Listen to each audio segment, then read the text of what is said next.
Bonjour YouTube, bonjour Internet. Aujourd'hui, on va parler de Arch Linux et plus précisément du gestionnaire de paquets Pacman.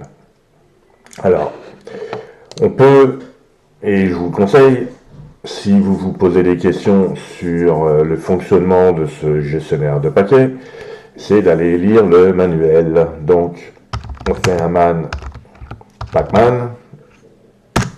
Et là, on a le manuel qui nous explique un peu tout, plein de choses. Donc, c'est très intéressant. Et c'est à partir de ce manuel-là que je fais mes petits scripts pour faire la maintenance de mon système. Concrètement, si je veux, par exemple, avoir la liste des paquets qui sont installés sur mon système et les sauvegarder dans le but d'utiliser cette sauvegarde comme un intrant suite à un plantage, par exemple. Ça peut arriver, on peut avoir un crash. Donc logiquement, il y a des backups, on fait des backups, mais dans ce backup-là, l'idée, c'est d'avoir un fichier texte dans lequel on a l'ensemble des paquets qui sont explicitement installés sur le système, ce qui fait que si je réinstalle, je roule un script que je vais vous faire voir, qui va me permettre justement de réinstaller rapidement l'ensemble des paquets sur le nouveau système si je dois remonter mon système. Donc on va utiliser pour ça Pacman. Et dans un premier temps, il faut savoir comment on fait pour lister les paquets qui sont installés sur le système. Donc si on fait un Pacman-grand Q, ça va lister l'ensemble des paquets qui sont installés sur le système. Donc ça prend, alors la façon dont c'est présenté, on va avoir dans le premier champ le nom du paquet, et puis derrière on va avoir la version du paquet qui est installé sur le système. Donc il y a beaucoup de paquets, donc si je devais aller chercher le nombre de paquets, donc les compter, il y a présentement sur le système 909 paquets. Demain matin, si moi j'ai un crash sur cette machine-là, pour des raisons diverses et variées, et que j'ai besoin de réinstaller, j'ai pas nécessairement besoin de lister ces 909 paquets. Alors, ça peut paraître étrange, mais je m'explique. En fait, la commande avec le drapeau Q majuscule permet de lister l'ensemble des paquets qui sont installés, incluant les dépendances. D'accord ? Sous Linux, il y a des dépendances qui s'installent. Lorsque vous installez manuellement une application ou un paquet, il va aller chercher de façon automatique certaines dépendances. Donc là, la commande pacman-grand Q, finalement, ça affiche l'ensemble des paquets explicitement installés, incluant les dépendances, ce qui fait un total de 909 paquets. Si je veux avoir uniquement les paquets explicitement installés sans les dépendances, parce que j'ai pas besoin de sauvegarder cette information-là, j'en ai pas, c'est pas pertinent. On utilise toujours Pacman. Mais là, on va aller chercher les paquets explicitement installés. Et là, on a le drapeau E qui vient faire la job. Et si on fait une petite comparaison rapide, en comptant le nombre de paquets, on s'aperçoit finalement que le système, en fait, si je le réinstalle demain matin, je vais avoir besoin d'installer 197 paquets. Moi, il va aller installer les 197 paquets. Au final, il y en aura 909, bien évidemment, puisqu'il ira chercher les dépendances. Mais mon fichier est beaucoup moins lourd, donc 197 paquets. Après, comment je fais moi pour conserver, parce que l'idée ici dans le script en bash, c'est d'avoir un fichier texte et chaque ligne correspond à un nom de paquet. J'ai pas nécessairement besoin d'avoir la version d'installer finalement. Donc il faut que je puisse faire un sanitize sur ça. Donc il y a plusieurs façons de faire. La première, bah, on utilise toujours Pacman explicitement, on veut uniquement les explicites. Puis en bash, on peut utiliser par exemple awk. Puis avec awk, on va aller lui demander d'afficher uniquement le champ 1 finalement, puisque le champ 2, on n'en a pas besoin, on l'a dit. Donc pour ça, bah, on va faire un print, on va printer le premier champ. Et logiquement, là, on devrait avoir uniquement, voilà, le nom du paquet. Ça, c'est une méthode, c'est une approche. On peut faire la même chose directement avec Pacman sans utiliser awk. Comment on fait? Bah, toujours Pacman-Q. Puis là, c'est un autre drapeau en fait. On a petit q et petit e. Et là, logiquement, il devrait afficher, voilà, uniquement les paquets sans le numéro de version du paquet. Donc c'est parfait. Maintenant, l'idée dans cette approche-là, c'est de se dire, ok, quand on fait des installations de paquets sur un système de type Arch Linux, on va installer certaines choses. Donc on va, par exemple, installer une application. Il va installer le paquet, je sais pas moi, on va prendre celui-ci par exemple. Il va installer YT-DLP, ok. Si il a besoin de dépendance, il va aller chercher les dépendances automatiquement.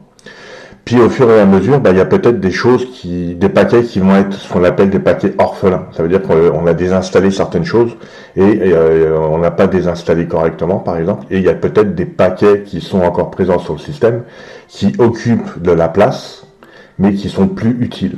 Donc Pacman permet justement d'aller voir ça avec un drapeau spécifique qui est celui-ci. Donc si je fais un Pacman--Q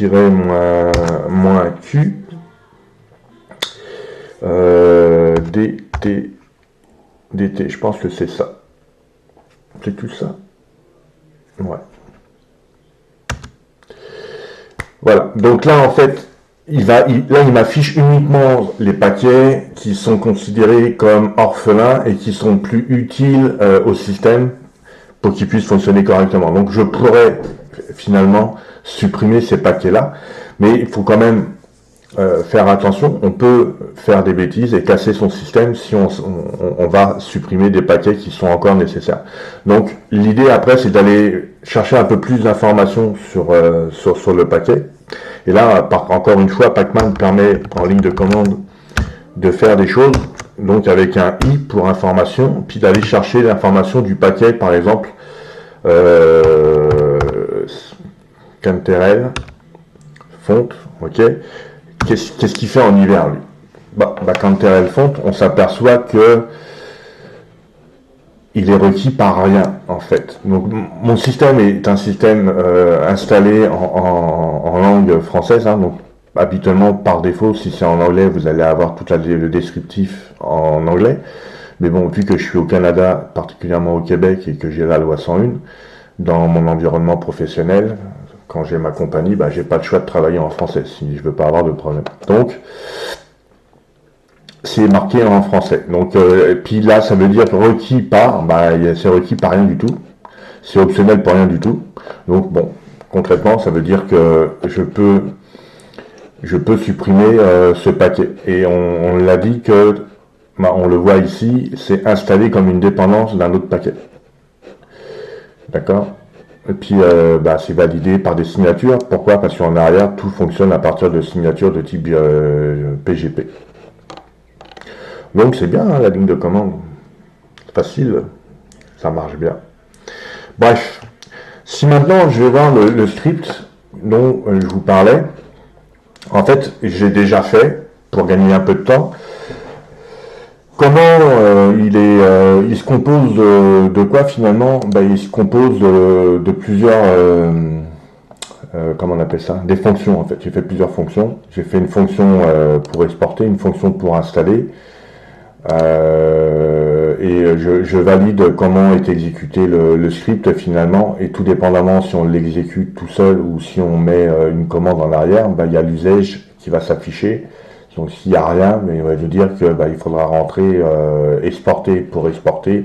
Donc quand je parle d'exportation, je parle d'exporter la liste des paquets, comme je viens de vous le faire voir en ligne de commande. Et puis après on peut faire installer. Et puis installer, ça veut dire que c'est le moment où on va vouloir réinstaller son système, on va pouvoir utiliser en intrant le fichier qu'on va avoir sauvegardé au préalable.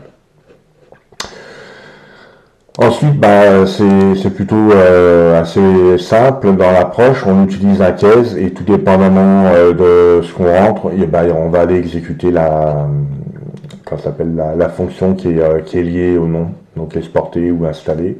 Puis si on rentre un peu n'importe quoi, on indique que la commande est invalide et on réaffiche le usage. Donc c'est assez simple en fait, même très simple. Maintenant, si je veux exécuter ça et puis que je me rends dans mon répertoire, donc le script s'appelle test, je vais l'exécuter d'ici finalement. Donc si je fais un clear là et que je veux faire test, donc si je rentre aucun argument, effectivement il me dit usage, il faut que tu fasses soit exporter soit installer. Donc moi je veux exporter pour l'exemple, donc on va faire exporter. Voilà, donc exportation des paquets vers package, exportation terminée. Si je fais un ls maintenant ici, on s'aperçoit que j'ai package, il apparaît ici. Donc je pourrais l'ouvrir avec Mousepal. Et puis effectivement, j'ai tous mes paquets tels que je le voulais. Donc il n'y a pas la version, c'est parfait. Et on peut voir que dans l'exportation, la façon dont j'ai travaillé, j'ai pas utilisé le drapeau que Pacman me donne. En fait, j'y suis allé à l'ancienne avec un hawk. Mais bon, j'aurais pu mettre le drapeau de tantôt là, Q majuscule, Q minuscule et E, puis ça m'aurait évité de mettre le hawk, mais bon, ça reste fonctionnel pareil. Donc là, concrètement, on a exporté nos packages. Si demain matin, il y a autre chose que je ne vous ai pas fait voir. C'est dans la fonction installée. J'utilise un drapeau que j'ai pas abordé tantôt. C'est le drapeau qu'on appelle nécessaire en anglais. D'accord? Donc la fonction pacman-S permet d'installer un paquet sur le système. Donc là, il faut avoir les droits d'administration. Tantôt, il n'y avait pas de droit, il n'y avait pas de sudo dans mes commandes. Pourquoi? Parce que c'est pas des commandes d'administration. C'est des commandes qui sont faites avec les droits de l'utilisateur ID 1000 par exemple, donc l'utilisateur qui est présentement connecté. Donc là, si je veux faire une tâche d'administration, donc une tâche à haut privilège, il faut que j'ai des droits en conséquence. Donc c'est pour ça que là, il y a un sudo, parce que le user qui est rattaché à cette session, il est dans les sudo. Donc concrètement, installer, il va faire quoi? Lui, il va aller valider si le fichier package il existe. Et puis après, il va aller l'installer à l'aide de la commande sudo pacman-s. Et on va aller utiliser nécessaire en français, le drapeau nécessaire. Ça fait quoi? Ça fait que lorsque je vais installer mon paquet, il va aller déjà valider, voir si le paquet que j'essaye d'installer, est-ce qu'il est déjà installé. S'il est déjà installé, il n'ira pas le réinstaller une seconde fois. Il n'y a pas d'intérêt. Donc ça permet de faire ça. Finalement, voilà, c'est ça. Donc si maintenant j'essaye de faire mon test de réinstaller, donc installer package, on a dit. Donc on fait